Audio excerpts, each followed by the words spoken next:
Hey, welcome back to our series, 30 Things I've Learned in 10 Years of Photography Business.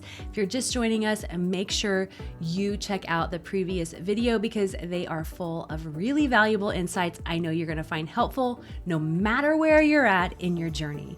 Now, today we're diving into lesson number 4. This is a big one for me, even still, and it's don't let your work steal from your why. You know, I learned that from a friend and coach a couple of years ago, and it was just this big light bulb moment for me. And I thought, gosh, I really wish somebody would have told me that whenever I was first starting out. Because, you know, when you are beginning, it's so easy to get caught up in the hustle because you're growing and you're scaling and you've got clients to please and deadlines to meet.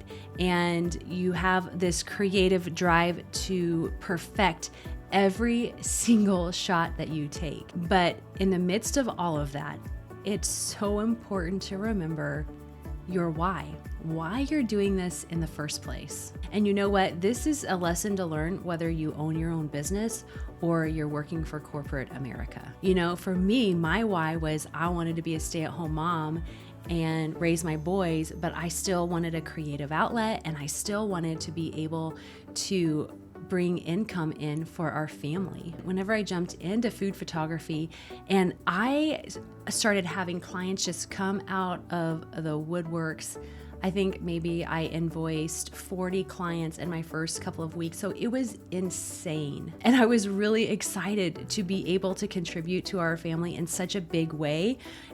And what seemed like overnight, although it wasn't overnight. There was a lot of hard work that led up to that point. But I got so caught up in the work and the demands, I really let it overshadow my why, and that was being home with my boys. So instead of being present with them, I was working. Yes, they helped and I included them and I was home physically with them, but I wasn't always present with them. And I would honestly say, if I were to look back and have any regrets about business over the last 10 years, it would be letting it steal from my why. In fact, I vividly remember this one time I had wrapped up a project and I took my boys to the park, and I got to the park and I sat down, and within just maybe 15 minutes, I had gotten an email and it was a request for additional photos. And instead of saying I can submit additional photos, tomorrow, I got up right then and there and I went and finished the work. And I remember that. I don't ever want to have that feeling again.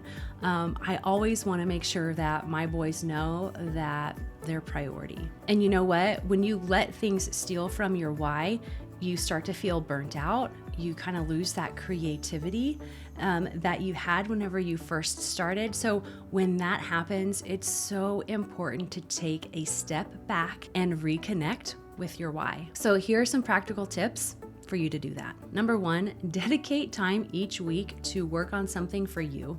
Dedicate time every week to make sure you are spending time with your family and your loved ones. Reflect regularly.